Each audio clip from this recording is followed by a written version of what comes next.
Or ABC 10 News at 5 starts right now. The state unveils a new system to electronically verify your vaccination status. The privacy concerns already being raised. Conventions finally returning to San Diego, the big unknown despite a steady stream of events on tap. And a man attempts to assault Governor Gavin Newsom during a visit to Northern California today. ABC 10 News at 5 starts now. You will now have a way to verify your vaccination status electronically. Good evening, everybody. I'm Steve Atkinson. And I'm Lindsay Pena.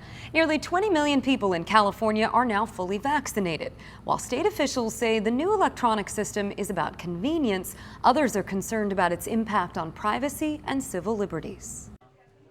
Until today, the only way to prove you've been vaccinated is with your CDC card. But starting Friday, you'll be able to access a digital copy of your record. The California Department of Public Health launched a new website that will allow people to get a QR code that links to their records. Everyone who administers a vaccine today in the state of California reports that to the immunization information system, and we are simply now giving residents of the state of California an ability to find their record in that system and get a copy for themselves as a backup. To do it, go to the website myvaccinerecord.cdph.ca.gov. Plug in some basic information and an email address or phone number you submitted when signing up to get a vaccine.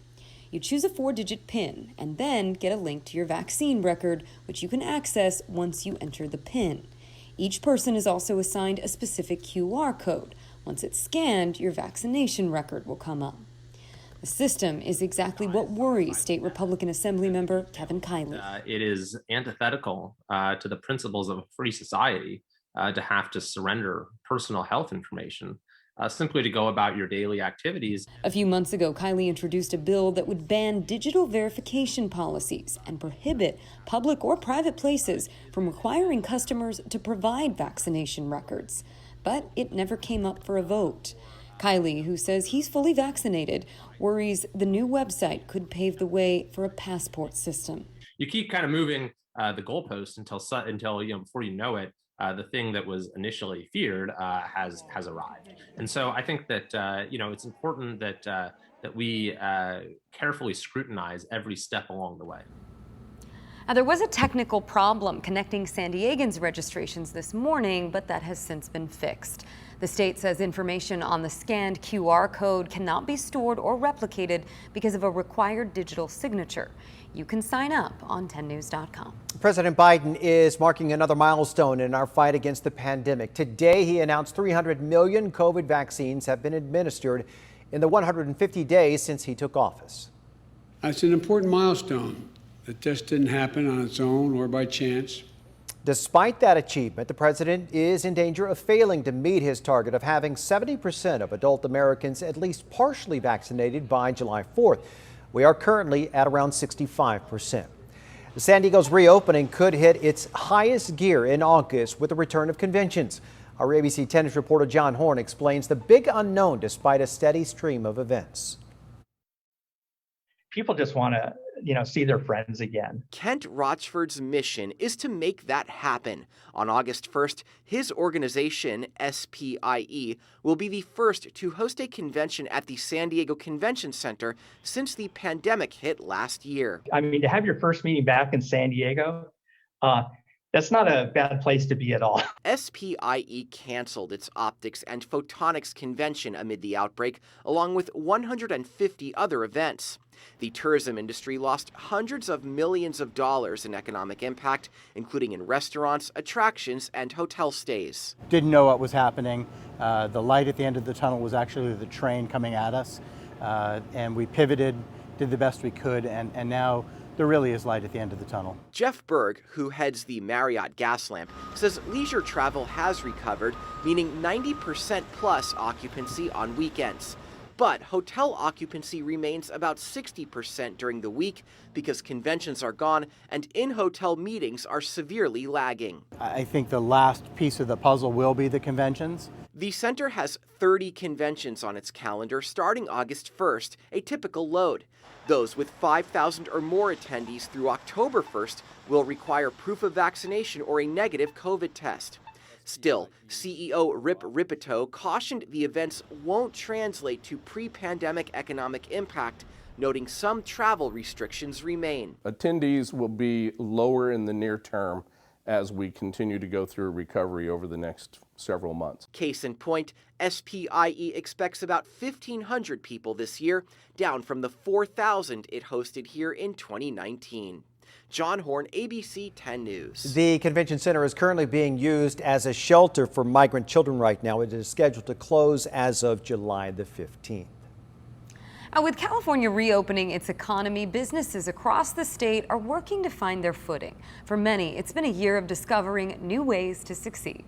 ABC 10 News reporter Adam Rakusin is live outside of a San Diego business that was able to keep its doors open. Adam. And they had to get innovative, figure out new ways to do the same things or potentially go out of business. The result? Well, that's the old building behind me. It's been going strong for about 50 years. It's gone so well, they've been able to expand to one just up the street.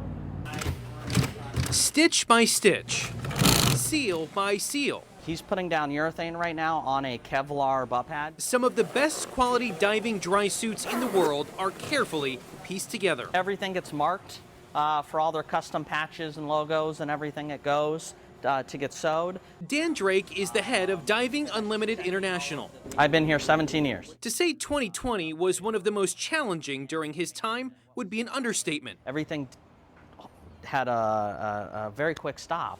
We've had to do a lot of shifting in our production. At the start of the pandemic, DUI almost went under. They needed money. Then founder and CEO Dick Long struggled to get a government Paycheck Protection Program loan. So he reached out to ABC 10 News for help. And what's Channel 10 do? In one day, they're right here. They're talking to me. They put us on the air. The very next morning, okay, I get a phone call from what's called a community bank. With help from a local community bank, Dick was able to get the government loan. But to survive in an unknown environment, some of how they did business needed to change. We're doing Zoom, Skype, more social media, anything to be able to reach out and talk to our customers. The result, a company that's thriving. This last year or so, we've gotten a ton of orders to come in. And we've been able to actually fulfill them. But what about their fearless leader, who initially put his own money on the line to make sure his employees kept their jobs? Personally, the year's been very challenging. At the end of January, Dick tested positive for COVID-19. COVID really hit me hard, and it caused blood clots, which in turn they now have a zipper in me where they took out 30 inches of my intestines. Not only that, but being a type 2 diabetic for years, the circulation in my foot went away, and so we had to amputate. Things were so dire, Dick says he wasn't sure if he'd survive. I called my wife up in the middle of the night and I said, "Sweetheart, I'm not going to make it." At 84 years old, Dick Long decided it was time to step down. Mother Nature's told me, "Dick, it's time to stop. Time to stop." But he leaves knowing this group is in good hands and on track for big things. And we can do things. We can accomplish things. We can change the world. We can make the world. I want to make the world a better place than when I found it. I want to leave it in a better condition than when I found it. So what's next for Dick? Well, he does get his prosthesis next week. He's pretty excited about that. And at 84 years old, he plans on staying retired. Next up for him, traveling and relaxing. Adam Rakusin, ABC 10 News. Thank you, Adam. And we have a whole section devoted to helping San Diegans as the state reopens. Just go to 10news.com and look in the Rebound section.